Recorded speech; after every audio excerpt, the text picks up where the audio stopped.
like a train on a track,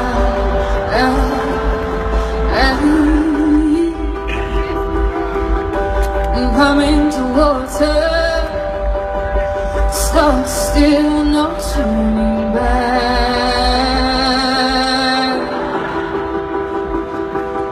She hit around corners and she hid in her bed.